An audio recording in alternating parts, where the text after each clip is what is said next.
Hello and welcome to the Gastric Health Show. My name is Dawn Boxall, and this week we are back to discuss a new topic with fiber and how it can support weight loss. So 3 ways fiber supports weight loss is what we are going to discuss. And first off, fiber is really just a component of the plant that we as humans cannot fully digest. But how can fiber support weight loss? And I'm going to dig into this and show you fiber offers us many health benefits. And in all honesty, I'm convinced if you truly understood how beneficial fiber was, you would definitely be more intentional about prioritizing it, especially after bariatric surgery, when your pouch is so tight. But most of you are aware that the benefits of fiber in providing fullness and satiety. So we know that that benefit alone is super helpful for weight loss, because if you get full, you're not likely to be snacking on things that maybe aren't helpful. So that we know, but I want to dig in a little bit deeper than just fullness and satiety. I want to dig into some studies and kind of show you some of the differences of just kind of a different angle to look at how it can support weight loss. What we know is that there are very few studies showing that fiber alone can influence weight loss. So just focusing on fiber and expecting you to drop, pounds and pounds, there hasn't been the evidence for that to date. But they do show benefits in how it does help in different ways, and when combined with things. So give me a minute and we'll get there, because I want you to see that even if just fiber alone isn't going to move the dial, if you learn how to pair it and combine it with other things, you may find that it does help you and help support your weight loss goals. To date, the only studies that have shown fiber to support weight loss has been when it is in combination with probiotics.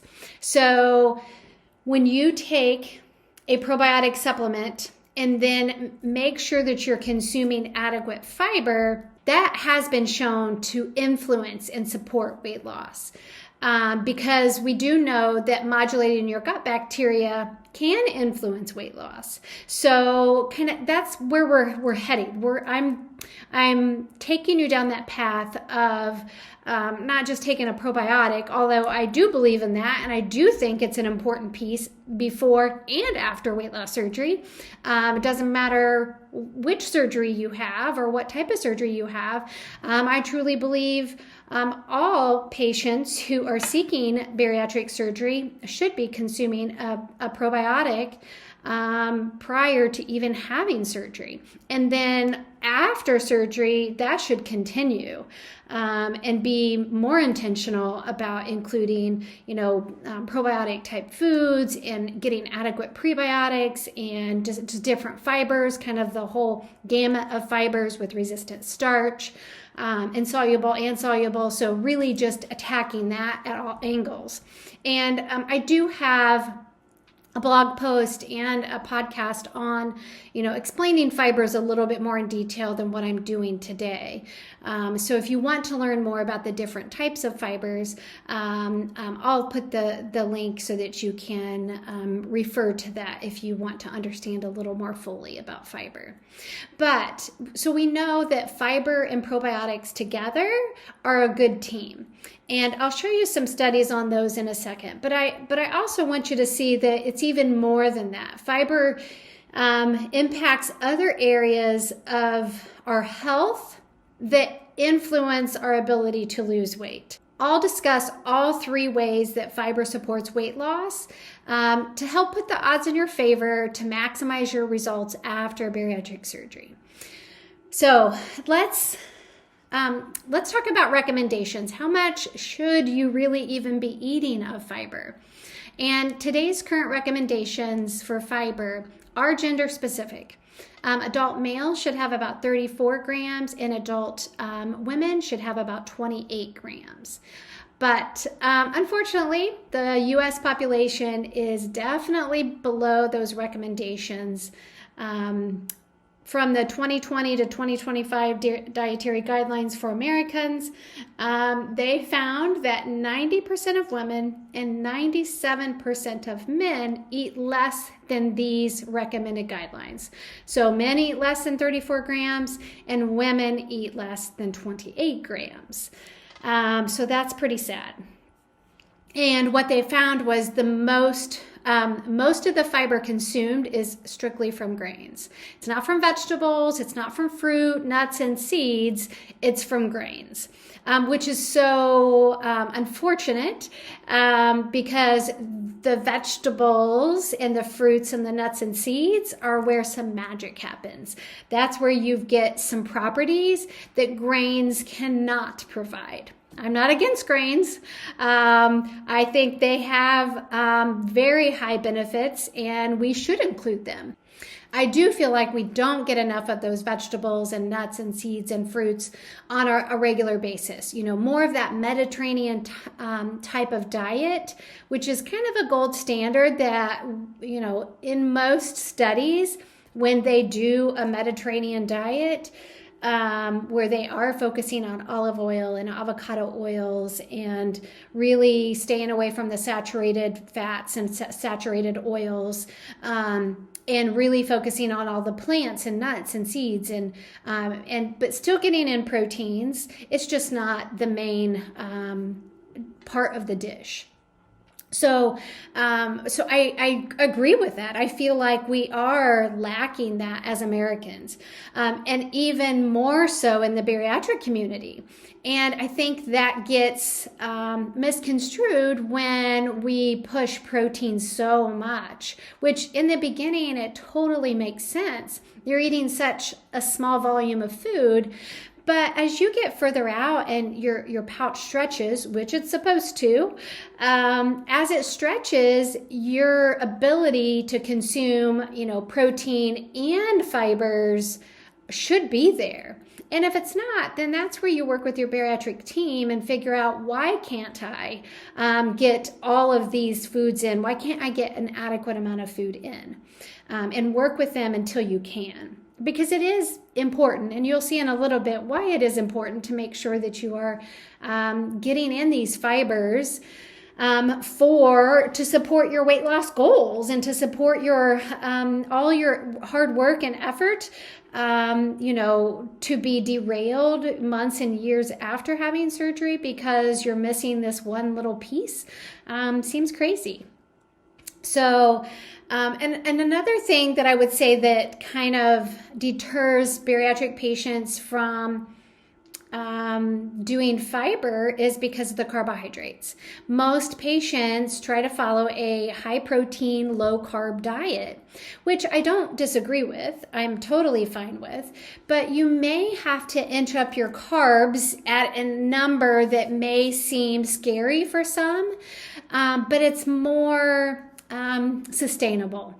I mean, long term, you can sustain, you know, a carbohydrate intake that is not a crazy number, but it is high enough that you can get enough fiber in your diet and hit all your goals with your protein and with all the nutrients and not still be super high on the carbs. And, you know, I'm not a big numbers person, but I would say for the most part, you're going to be above 100, so between 100 and 125 grams of carbs to get the adequate fiber, to get somewhere between that 28 and 35 grams of fiber. I do, you know, meal plans all the time that I can easily attain that that parameter. You're still getting anywhere from 70 to 90, 100 grams of protein, but still you're able to get that 30-ish grams of fiber, and but not go over really that much, over 125 grams of carbohydrates. So to me, that's a little more sustainable long term if you are in those parameters, as opposed to 50 grams of carbs, or for some people, when they're really trying to be super low carb, they're at 20 grams, which I guess there's a time and a place for some people. If you have some health conditions and you're trying to get your body to kind of obey and take everything at once and just really focus on getting those everything in line, I get it. But taking the long strategy is usually the best, because restriction is complicated. And, I do restrictive diets or elimination type diets with patients all the time who are really struggling with tolerating food, and who really are having digestive issues and maybe have colitis, or are having a non-celiac gluten sensitivity, or having histamine issues, or FODMAP issues. So I get it. You might need a time and a place for restriction because your health requires it. But the goal is to not, maintain in that restricted state, but to heal, correct what's driving all those issues to be out of balance, and then reintroduce those foods and get as many in your life as possible that your genetics and your health conditions allow. So, somebody with celiac disease, we're never going to reintroduce gluten. We're going to be very strict about removing that. If somebody has food allergies, we're never going to reintroduce those. So you can see where I'm going. But the big picture is that fiber fits, and it really can help with your weight loss goals, and help you meet your a long-term strategy. It really does provide you a long-term strategy that's sustainable to stick with. And it's not super restrictive, that is easy to fall off of when life hits. So let's kind of think about a low-carb, high-fiber for weight loss. And how does that look? Now, I gave you those indications, or those numbers. I gave you those numbers from grams of carbohydrates, and how you can fit the fiber and your protein and all of that into your daily intake. Totally possible. And I'm going to share a study that was published in 2021, and they studied two groups: a low-fat diet group and a low-carbohydrate group. And the hypothesis is that the low-fat group would consume more fiber because they could eat more carbohydrates. And they did find that group, over the course of the study, did increase their fiber intake. So prior to what they were eating before being in the study, they did increase their intake. But the low-carb group, this was interesting, the low-carb group maintained their fiber intake. So they didn't necessarily increase the overall number, but they doubled their fiber from vegetables and nuts and seeds and avocados. So all of those combined really did help improve that low-carb group intake compared to the low-fat group. So what it's really saying and really showing you is that the quality of food that you're choosing that have fiber in them can help you meet your goals. So it's more about the quality and not about the quantity. So yes, you want to get 30 grams of fiber a day, and you can totally do that with your food choices on a low-carb diet. So it's just being intentional about what foods you're picking that are higher fiber sources. So say you want to have a pasta. Do like the chickpea pasta that has more fiber, or choose another one that you found in your area that has a higher amount of fiber. So look at the labels. You should always be looking at the labels in the aspect of until you know the food that makes the most sense for your health. So you have to look at packages, you have to look at ingredients, and you have to dial in the selections until you have it down. So, your first few grocery visits are definitely going to be longer, but as you find the products that work best for you, then you spend less time in the grocery and no time looking at labels. So it makes it easier. Now, I want to discuss the fiber plus a probiotic for weight change. So another study published in 2021, they found after a 12-week double-blind placebo-controlled study, 100 patients, so not a huge study at all, 100 patients with weight gain of more than 10%, after taking antipsychotic medications were recruited. So this is all about mental health. And this study was kind of the first to show a positive impact by combining fiber and probiotics. And they chose this group of people because a lot of psych meds actually pack on the pounds. So I really liked this study because it was interesting. They broke it into 4 groups. So they did a probiotic with twice a day plus 30 grams of fiber twice daily for group 1. Group 2 was just the probiotic twice daily, and then a placebo for the fiber. So they didn't get any fiber. And then the third group was a placebo plus the fiber twice daily. And then the fourth group was just placebo. So only 2 of the 4 are actually getting fiber, and only 2 of them are getting probiotics. And the primary outcome was the change in body weight. So, which is super hard when you're on those psych meds to shift body weight.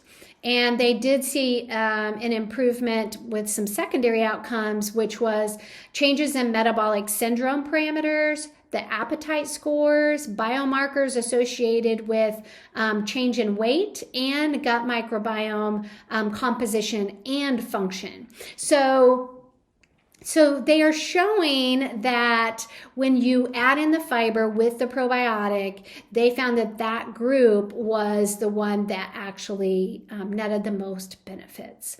So, which is super awesome, especially in this population where they need these medications, but they never want to take them because it makes them gain weight. And which is, a vicious cycle. So it gets them into a pattern of, because who feels good when you put on a bunch of pounds because you're taking a medication that makes you gain weight? So that doesn't help their mindset either. So it was hard to find specifics on this study, like very specifics, like what type of probiotic, what type of species and strains were they using, and the fiber. I think this study was out of China, so some of the fibers I was not familiar with. It was just one that was known in China, so I wasn't familiar with that. And then they didn't give percentages, so I had a hard time finding all the details I wanted to, but they are showing that there is an improvement with body weight in this population. So I found that promising, because we do know that the gut microbiome does impact the body weight and your ability to lose weight, or just weight loss in general.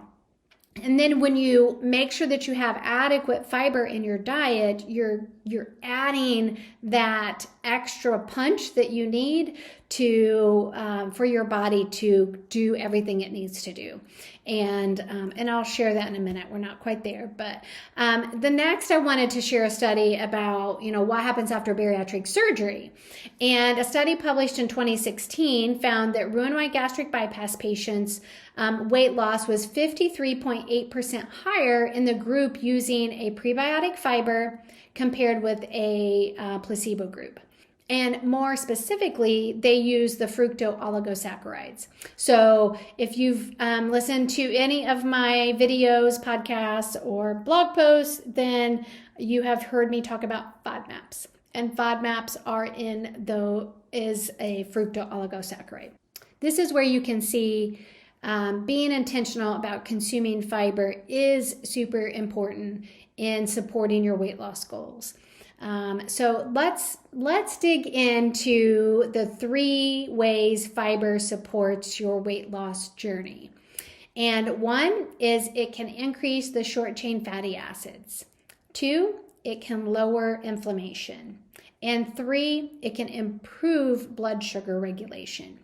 Let's dig into the short chain fatty acids first. And short chain fatty acids are produced from undigested fiber. So you have to consume fiber for short chain fatty acids to be produced. And short chain fatty acids are the main metabolites produced by bacterial fermentation in the colon. So once your body, it passes through your small intestines and makes it into the colon, then your colon can digest it, they ferment it and digest it, and the metabolites or the byproducts, I guess is a better way to say it, are the short chain fatty acids like butyrate, acetate, propionate, those types of short chain fatty acids. And one of the mechanisms in which the gut microbiome affects human health and disease is its capacity to produce either harmful metabolites that actually develop into disease or beneficial metabolites that protect against disease. So your food choices make a difference on the metabolites that they are producing. So when fermentable fibers are not present or not consumed, your gut microbes switch to a less favorable source of growth by using amino acids from dietary proteins and also dietary fats. So they don't prefer to use that. And when you think, or it's going to produce the metabolites are going to be different and could be more on the harmful side as opposed to the beneficial side. So it can be in the developing stages of disease or protecting from disease. So protein fermentation can contribute to the short chain fatty acid pool. So having proteins is good, but not having plant fibers is bad. But what happens when the protein fermentation, it gives rise to branch chain fatty acids, and these unfortunately are implicated in insulin resistance.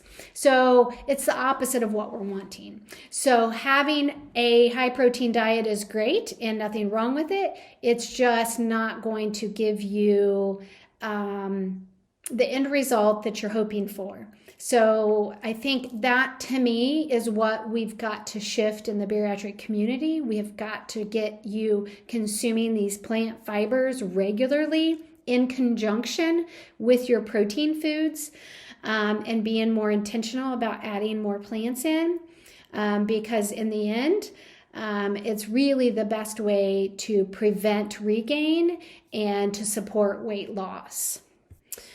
They've also found that the short chain fatty acid butyrate has been extensively investigated for its role in the suppression of colon inflammation and carcinogenesis.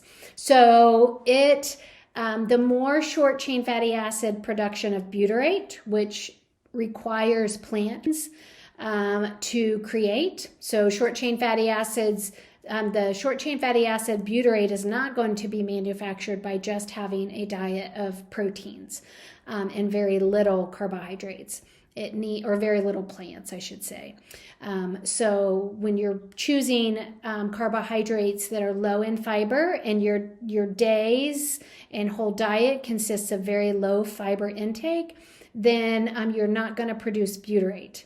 And then that is when it's easier to get in an inflammatory state. Additionally, a healthy diet that with bacterial fermentation of fiber into short chain fatty acids promotes diversity. So gut bacteria diversity, which is a key piece in inhibiting weight gain. So this having a whole bunch of different types of bacteria in your gut is the key.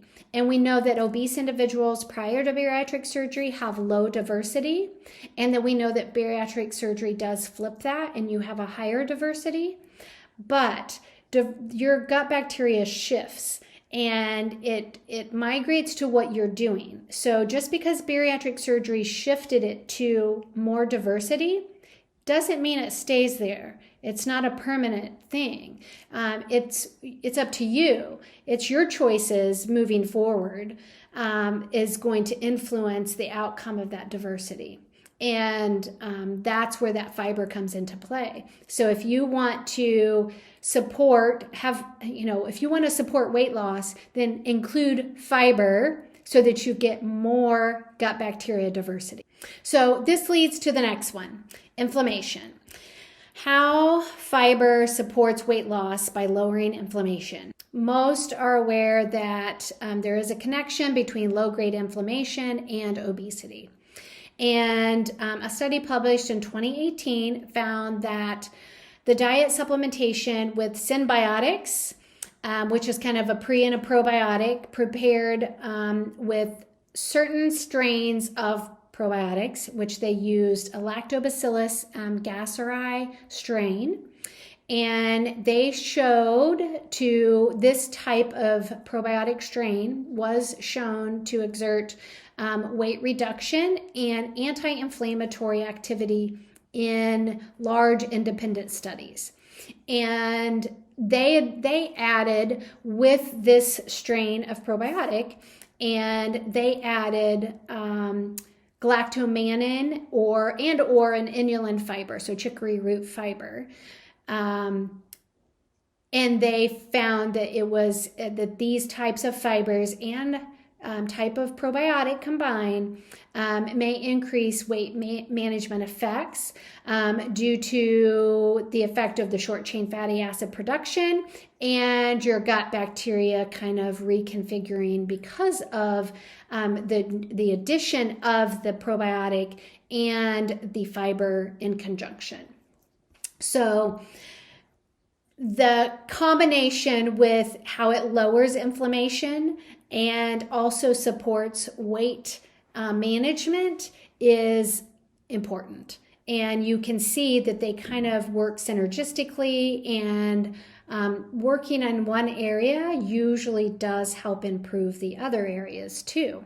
So those short chain fatty acids actually, when those are produced, it lowers the inflammatory response, and it actually strengthens that gut lining so that you're more resilient, you're more capable, your body's more capable of handling things that are coming their way.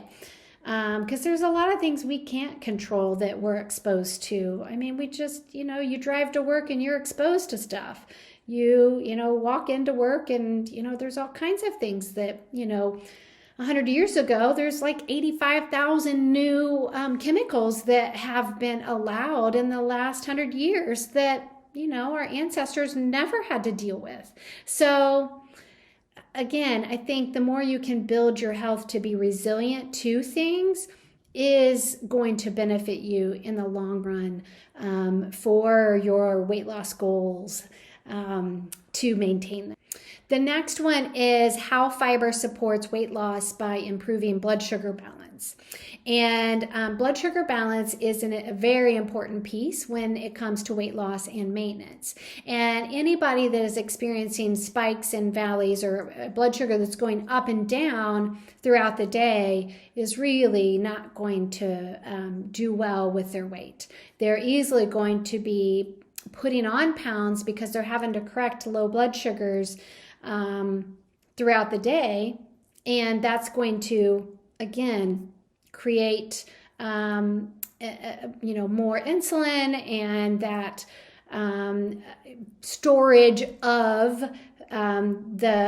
the excess glucose. Your body's going to store it for later, so you're going to easily put it away into the fat so that you can have it for a rainy day when you aren't going to have enough glucose to fuel your body.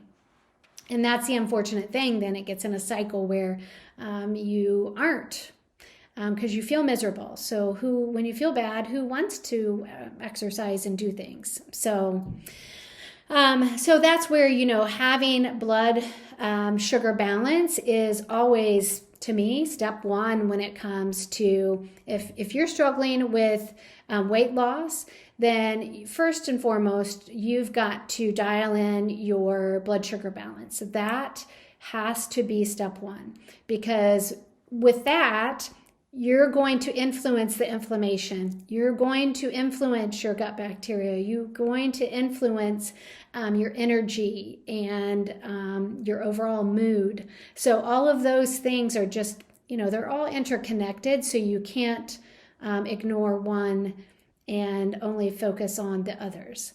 You have to kind of do the whole package and put them together. So let's talk about fiber and how that impacts your blood sugar. And technically, since your body is unable to absorb and break down fiber, it doesn't cause a spike in your blood sugar.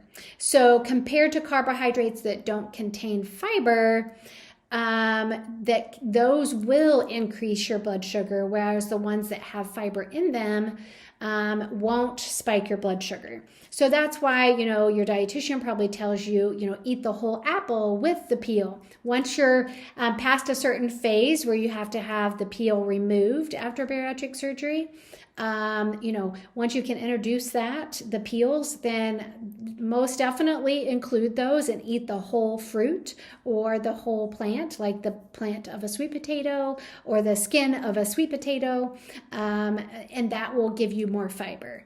So the more ways that you can incorporate fiber-dense foods, the better blood sugar stability you will have. So this study was published in the 2021. And they focused on the fructooligosaccharides, which is considered a soluble fiber, and also it's technically the plant sugar, and it occurs in many fruits and vegetables. And these are things like onions, garlic, asparagus, bananas, artichoke, chicory. Those are a few of the fructooligosaccharides. So even though it's the sugar of the plant, it's still not digested in the small intestines. And instead, the colon's going to metabolize it and create short-chain fatty acids from it. So in this study, they added 8 grams of the fructooligosaccharides for 14 days to the diet of patients that were type 2 diabetes, that had type 2 diabetes and whose serum glucose was uncontrolled. So these patients had very high blood sugars. And they found by adding this fructooligosaccharide, just 8 grams of it, they found that the fasting blood test showed an 8% reduction in serum glucose levels. So you can see just by adding this one type of fiber, they did find benefit with lowering the blood sugars. Another study published in 2009 found that adding fructooligosaccharides supplement, as opposed to from the food, that it has the potential to promote weight loss and improve glucose regulation in overweight adults. And the reason this occurred was because it suppressed ghrelin, which is your hunger hormone, and it enhanced or increased the PYY, which is your satiation. So think of that as it's going to give you lower your appetite. So they found good benefits by adding just fructooligosaccharides, so those types of fibers, this soluble fiber specifically. So think of it, to me, food first is where I would go. So I would focus on adding in asparagus, artichokes, onions, and garlic and bananas, probably more green bananas as opposed to ripe.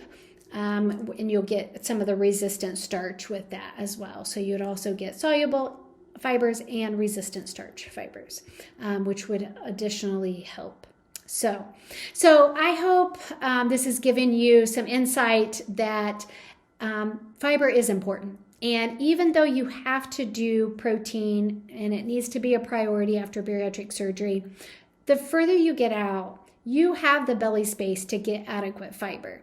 And you can still get a low carbohydrate diet and get adequate fiber. So there's no reason why after bariatric surgery that you can't utilize fiber to support your weight loss goals and helping you support by lowering inflammation and balancing your blood sugars and increasing that short chain fatty acid production so that you get the best results with your goals. So I hope that helps you guys enjoy your day, and make sure you're including lots of fiber from different plants with lots of colors. So have a great week. See you next time. Bye-bye.